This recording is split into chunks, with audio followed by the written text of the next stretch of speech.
Hi ನಮಸ್ತೆ. ನನ್ನೆಲ್ಲ ಪ್ರೀತಿಯ ಸ್ನೇಹಿತರಿಗೆ ಸ್ಪಿರಿಚುವಲ್ ಸೋಲ್ ಯೂಟ್ಯೂಬ್ ಚಾನಲ್ಗೆ ಸ್ವಾಗತ. ನಾನು ಶ್ರುತಿ ನಾಗಸುಂದ್ರ. ನಾಳೆ ಮಹಾಶಿವರಾತ್ರಿ ಇದೆ. ಹಾಗಾಗಿ ಶಿವರಾತ್ರಿಗೆ ಸಂಬಂಧಪಟ್ಟ ಕೆಲವೊಂದು ಉಪಯುಕ್ತ ಮಾಹಿತಿಯನ್ನು ನಾನು ನಿಮ್ಮ ಜೊತೆ ಹಂಚ್ಕೋಬೇಕು ಅಂತ ಅಂದ್ಕೊಂಡಿದ್ದೀನಿ. ಮಹಾಶಿವರಾತ್ರಿ ಅಂದರೆ ಏನು? ಶಿವರಾತ್ರಿಯನ್ನು ಯಾಕೆ ಆಚರಿಸ್ತಾರೆ?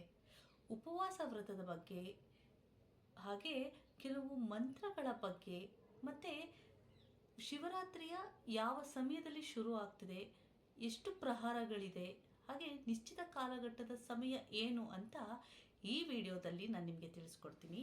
ಹಾಗಾಗಿ ಸಂಪೂರ್ಣವಾಗಿ ಈ ವಿಡಿಯೋವನ್ನು ನೋಡಿ, ಹಾಗೆ ಸಬ್ಸ್ಕ್ರೈಬ್ ಮಾಡೋದನ್ನು ಮರಿಬೇಡಿ. ಸ್ನೇಹಿತರೆ, ನಾಳೆ 15ನೇ ತಾರೀಕು ಸಂಜೆ 5 ಗಂಟೆ 4 ನಿಮಿಷದಿಂದ 16ನೇ ತಾರೀಕು 5 ಗಂಟೆ 34 ನಿಮಿಷಕ್ಕೆ ಮಹಾಶಿವರಾತ್ರಿ ಶುರು ಆಗುತ್ತೆ. ಇದರ ನಿಶ್ಚಿತ ಕಾಲಘಟ್ಟದ ಸಮಯ ಬಂದು 12 ಗಂಟೆ 9 ನಿಮಿಷಕ್ಕೆ 16ನೇ ತಾರೀಕು 12 ಗಂಟೆ 9 ನಿಮಿಷಕ್ಕೆ ಶುರು ಆಗಿ 1 ಗಂಟೆ 1 ನಿಮಿಷಕ್ಕೆ ಮುಕ್ತಾಯ ಆಗುತ್ತೆ. ಒಟ್ಟು 4 ಪ್ರಹಾರಗಳಿದೆ.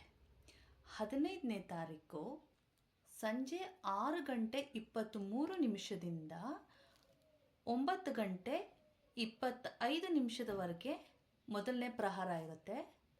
15ನೇ ತಾರೀಕು 9 ಗಂಟೆ 25 ನಿಮಿಷದಿಂದ 16ನೇ ತಾರೀಕು 12 ಗಂಟೆ 35 ನಿಮಿಷದವರೆಗೆ ಎರಡನೇ ಪ್ರಹಾರ ಇರುತ್ತೆ. 16ನೇ ತಾರೀಕು 12 ಗಂಟೆ 35 ನಿಮಿಷದಿಂದ 3 ಗಂಟೆ 47 ನಿಮಿಷದವರೆಗೆ ಮೂರನೇ ಪ್ರಹಾರ ಇರುತ್ತೆ. ಹಾಗೆ 4ನೇ ಪ್ರಹಾರ ಬಂದು 3 ಗಂಟೆ 47 ನಿಮಿಷದಿಂದ 6 ಗಂಟೆ 59 ನಿಮಿಷದವರೆಗೆ ಈ ಪ್ರಹಾರ ಇರುತ್ತೆ. ಹಾಗೆ 4 ಪ್ರಹಾರದಲ್ಲಿ 4 ರೀತಿಯಾಗಿ ಅಭಿಷೇಕವನ್ನು ನಾವು ಮಾಡಬೇಕು. ಸ್ನೇಹಿತರೆ, ಮೊದಲನೆಯ ಪ್ರಹಾರದಲ್ಲಿ ಗಂಗಾಜಲ ಮತ್ತು ಹಾಲನ್ನು ಅಭಿಷೇಕ ಮಾಡಬೇಕು. ಎರಡನೇ ಪ್ರಹಾರದಲ್ಲಿ ಗಂಗಾಜಲ ಮತ್ತು ಮೊಸರು ಇದ್ರ ಜೊತೆ ಅಭಿಷೇಕವನ್ನು ಮಾಡಬೇಕು. ಮೂರನೇ ಪ್ರಹಾರದಲ್ಲಿ ಗಂಗಾಜಲ ಮತ್ತು ತುಪ್ಪವನ್ನು ಅಭಿಷೇಕ ಮಾಡಬೇಕು. ಹಾಗೆ 4ನೇ ಪ್ರಹಾರದಲ್ಲಿ ಗಂಗಾಜಲ ಮತ್ತು ಜೇನುತುಪ್ಪದಲ್ಲಿ ಅಭಿಷೇಕವನ್ನು ಮಾಡಬೇಕು. ಹಾಗೆ ಇನ್ನೊಂದು ಮಾಹಿತಿ, ನಾವು ಬೇಲ್ಪತ್ರೆಯನ್ನು ಶಿವನಿಗೆ ಅರ್ಪಿಸುವಾಗ ನಾವು ಅದನ್ನು ಹೇಗೋ ಇಡೋದಲ್ಲ.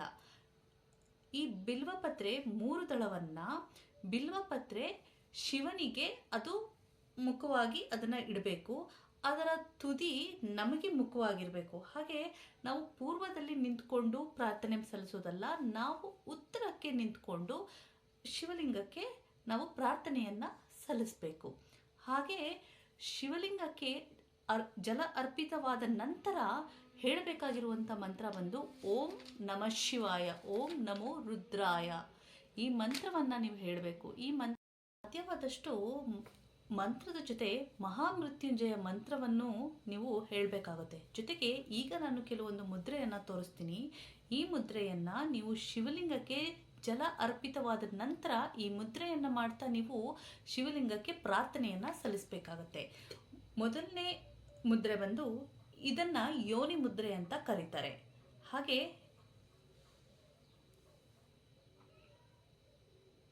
ಇದನ್ನು ಶಿವಶಕ್ತಿ ಮುದ್ರೆ ಅಂತ ಹೇಳ್ತಾರೆ. ಇದು ಲಿಂಗ ಮುದ್ರೆ.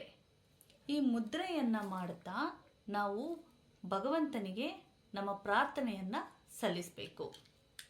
ಹಾಗೆ ಭಾನುವಾರ 15ನೇ ತಾರೀಕು ಬೆಳಿಗ್ಗೆ 6 ಗಂಟೆಯಿಂದ 16ನೇ ತಾರೀಕು ಬೆಳಿಗ್ಗೆ 6 ಗಂಟೆ ತನಕ ನೀವು ಸಾಧ್ಯವಾದಷ್ಟು ಉಪವಾಸ ಇರಿ. ಉಪವಾಸದಲ್ಲಿ 2 ರೀತಿ ಬರುತ್ತೆ. ಒಂದು ನಿರ್ಜಲ ಆಹಾರ ಮತ್ತು ಅಲ್ಪ ಆಹಾರ ಅಂತ ಹೇಳ್ತೀವಿ. ಅಲ್ಪ ಆಹಾರ ಅಂತ ಅಂದರೆ ನಮಗೆ ಆರೋಗ್ಯ ನಮಗೆ ಸಹಕರಿಸಲ್ಲ ಅನ್ನೋದಾದರೆ, ಅಥವಾ ನಮಗೆ ಉಪವಾಸ ಮಾಡೋದಕ್ಕಾಗ್ತಾ ಇಲ್ಲ, ನಾವು ಶಿವರಾತ್ರಿ ಹಬ್ಬವನ್ನು ಮಾಡಬೇಕು ಅಂತ ನಮಗೆ ಇಚ್ಛೆ ಇರುತ್ತೆ, ಆ ಸಮಯದಲ್ಲಿ ಕೇವಲ ಹಾಲು ಹಣ್ಣನ್ನು ನಾವು ಸೇವಿಸಬಹುದು. ಅನ್ನ ಆಹಾರ ಪದಾರ್ಥವನ್ನು ನಾವು ಸಂಪೂರ್ಣವಾಗಿ ನಿಷೇಧ ಮಾಡಬೇಕಾಗತ್ತೆ. ಕೆಲವರು ನಿರ್ಜಲ ಆಹಾರವನ್ನು ಮಾಡ್ತಾರೆ, ಅಂದರೆ ನೀರನ್ನು ಸೇವಿಸದೆ ಈ ವ್ರತವನ್ನು ಆಚರಿಸ್ತಾರೆ.